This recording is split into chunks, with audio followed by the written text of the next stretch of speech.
Hi, my name is Josh, and this is your introduction to pneumatic trailers. If you're just starting your pneumatic career, welcome, congratulations, and hopefully this will help you.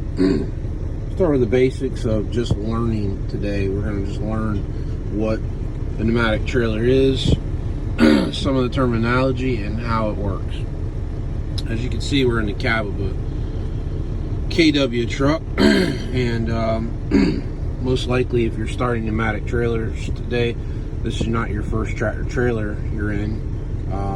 So you have the basic understandings of a tractor trailer. So you're really just going to focus on the parts that pertain to the pneumatic trailer.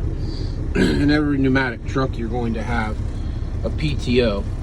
This PTO controls your blower motor, and it's what allows the PTO to spin underneath the truck, again controlling your blower motor. In order to operate this PTO, you would have to flip up this switch. You would have to put your foot on the brake. You would have to put your shift into the low gear here. You would flip the PTO up. You would tap on the gas to allow to hear the PTO engage, and then you would shift your gear back up into neutral.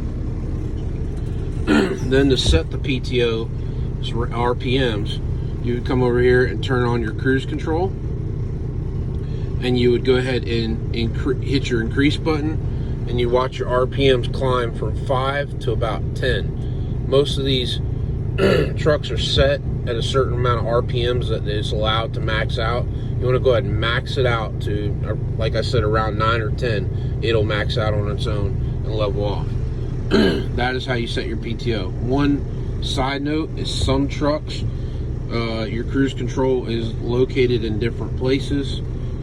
Sometimes it's located on the actual panel here, sometimes it's underneath, but the same concept works. You need to turn your cruise control on and then increase your RPMs to max out the amount of RPMs.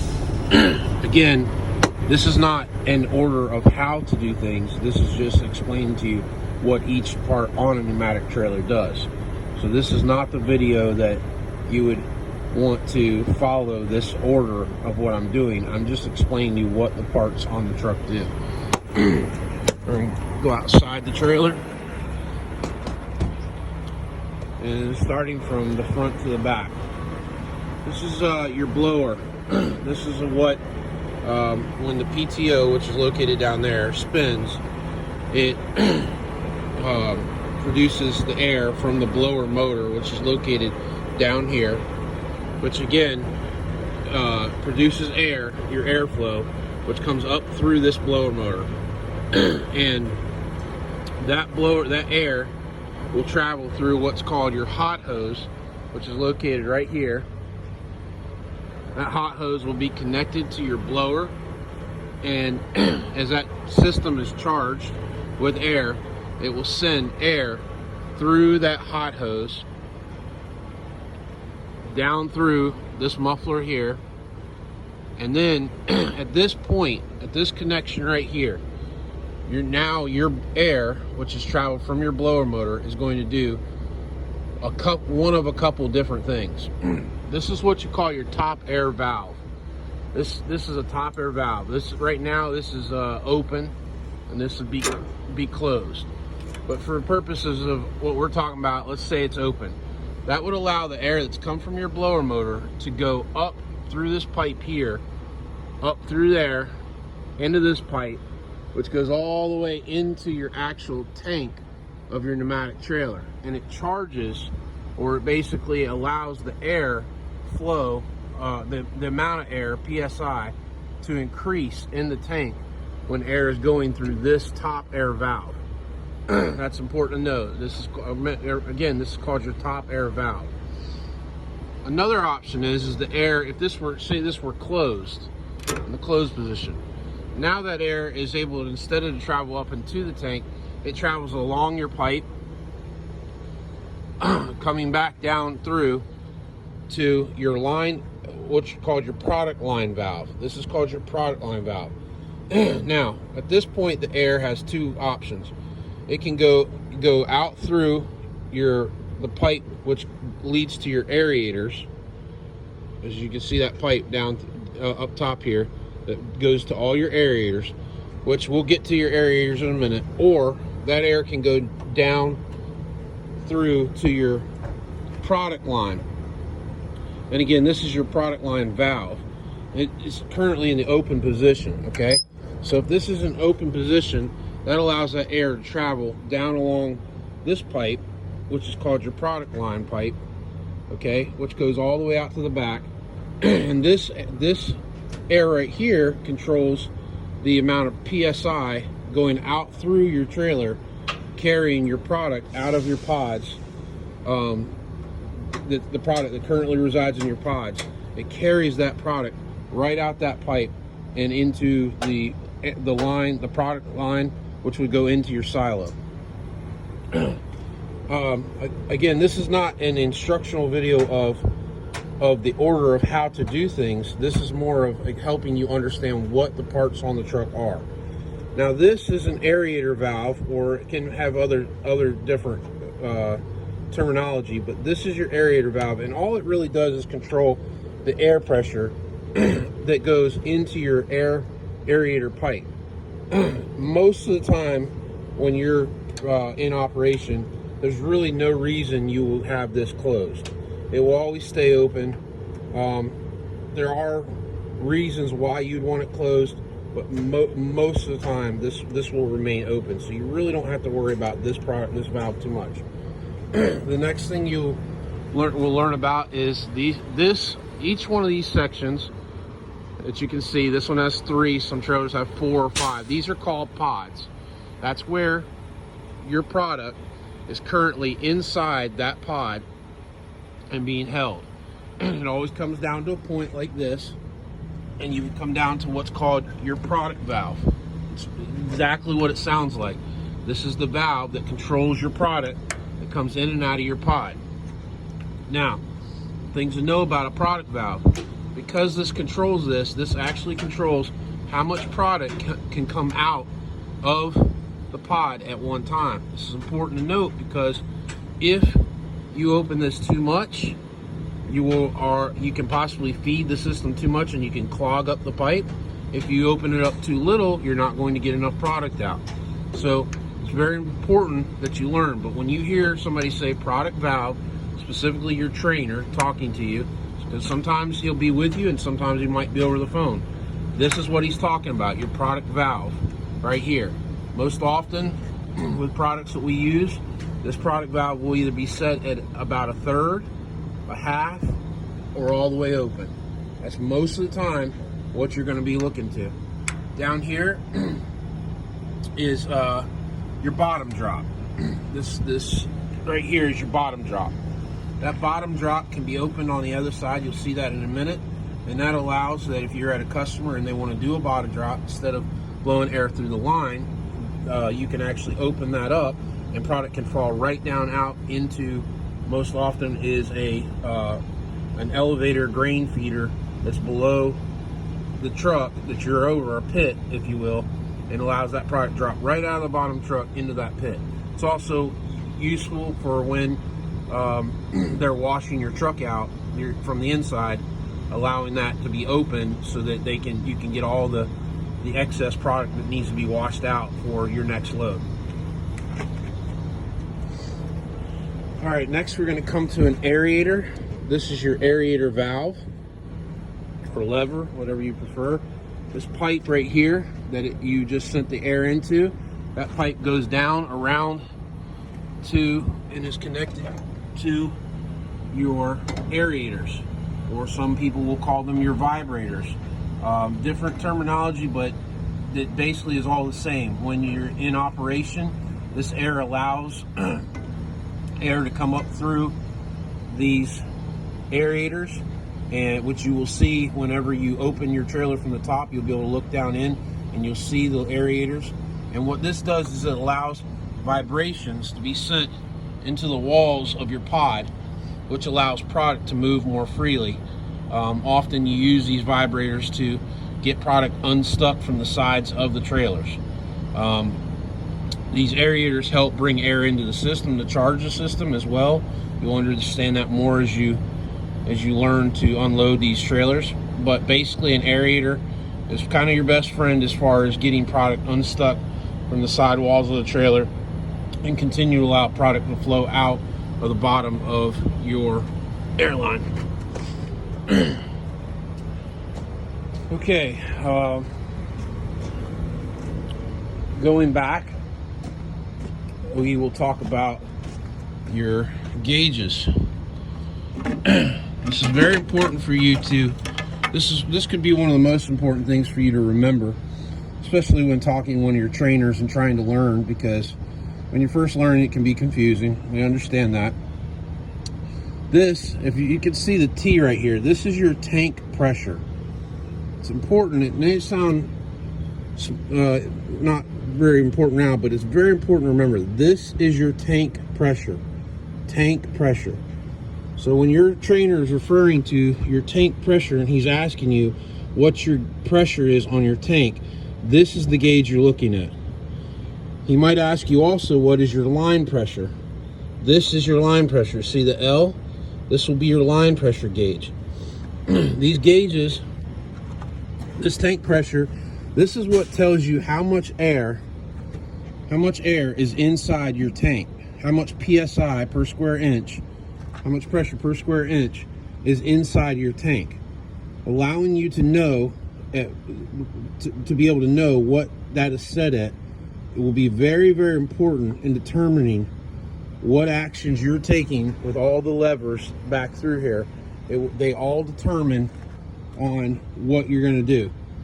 Just for a quick example is that when you're in the unloading process, you mostly want this tank pressure be between 10 and 12.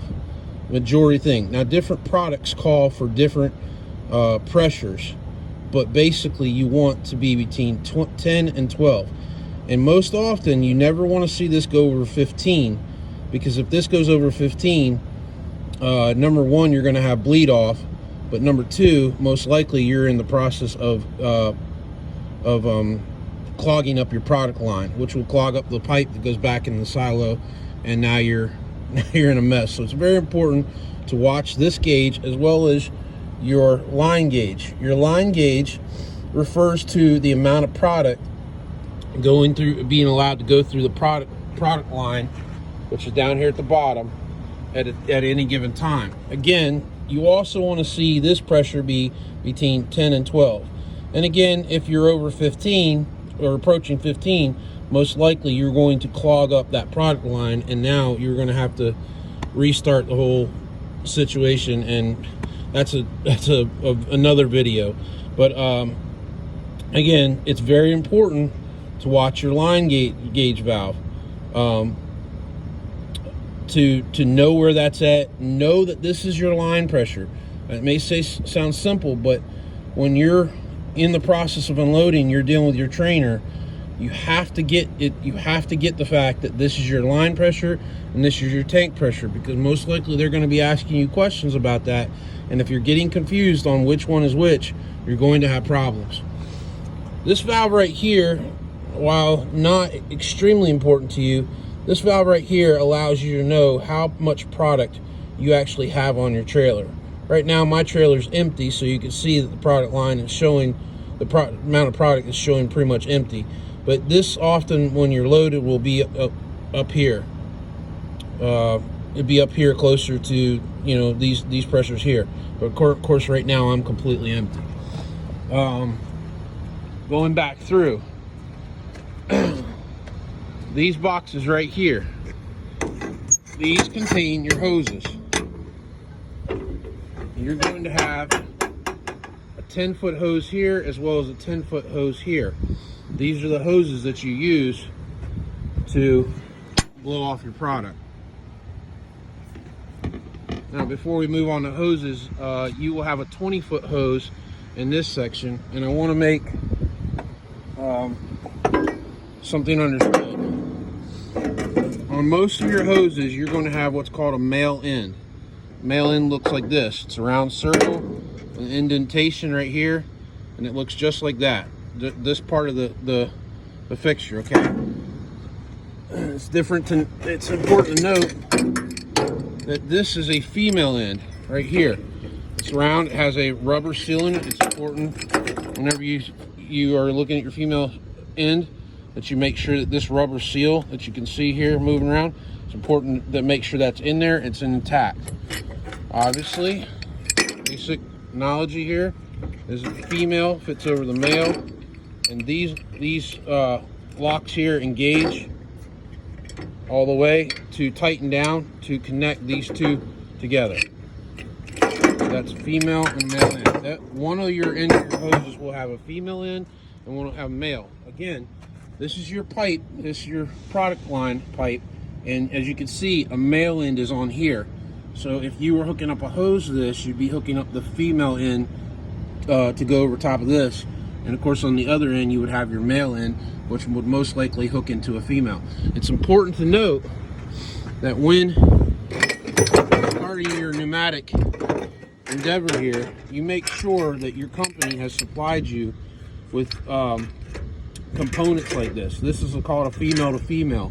It's often needed because if I was at a facility where my pipe had a male end on it and the silo back here had a male end on it, I would need this female to female to go between the hoses to make the connection. Vice versa, same thing with the male. If it was a female end on my pipe and a female end on the silo, I would need a male to male version. You can also look to have, this is called basically a sand connection. This one would be used to help stop the flow of sand from eating the hoses. You'll get more than that as you get advanced. And it's also important, I don't have one here, but it looks a lot like this, is a 45. It's if you've ever seen pipes at all, PVC or anything, there's a 45, and it slows down the attack, and it also helps you keep your line more straight when you're hooking up if you happen to have to hook from a corner type deal where you're not straight behind the connection. This is the pipe, obviously, that all of your air comes out of, or all of your product comes out of. That's pretty self-explanatory. And the last thing I'd like to show you, well, there's two things I'd like to show you. This right here is what we talked about with your these are your bottom drop fixtures. You would simply, to open this up, you'd simply lift this down, and as you lift that down, it would come undone on the other side, and then that whole contraption comes up here, and you can hang it up here. You can ask your trainer how to do that. It's fairly simple, but that allows you to product drop or bottom drop. The last thing I'd like to show you is this hose right here.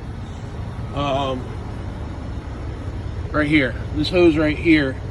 I'm sorry. This hose right here. This hose that comes down from here on up into here. If you see right there, that hose right there is your bleed off hose. This allows, if your pressure gets too high, like past that 15, it will automatically allow air to escape through this hose so that you don't overpressurize the tank. But part of that is your bleed off valve itself, which we did not go over, and that was on purpose. Your bleed off valve itself, which is this valve right here, that connects to the hose that I just showed you. What this valve does is it allows, if your pressure is too high, you can pull this down and it will allow air to escape through out of the tank. It'll come out of the tank and it'll actually escape down out through that hose to allow air pressure, your bleed off valve. It's very important. You'll come to understand what that's for later on. Also, at the end of your time of unloading, before you unhook any of your hoses, you must